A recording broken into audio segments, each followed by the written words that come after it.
İnsanlar hərdən atırlar Allaha ki, ne üçün filan şikəstdir, ne üçün belə, ne üçün müharibələr olur, ne üçün insanlar ölür. Bilirsiniz, bunlar hamısı insanların uzbatındandır. Yəni Allah Subhanahu taala qayda qoyub həyatda. Görürsən, hardasa boşluq olur, pozulur, o artıq o birisi tərəfləri də pozur.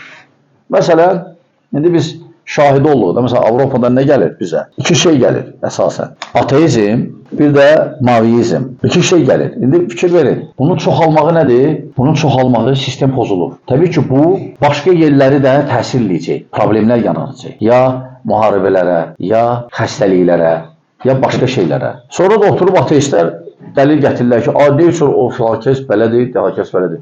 Siz Allahın yaratdığını qanunları pozmuş ona görə, o sistemi pozmuş ona görə. Allah Subhanahu heç kəsə zülm etməz. Allah Quranda özü deyir. Allah özü deyir Quranda, siz öz-özünüzə zülm edirsiniz. Allah heç kəsə zülm etməz. Əksinə Allah Taala Rəhmandır. Allah özünü vəsf eləyib ki, o Rəhmandır və Rəhimdir.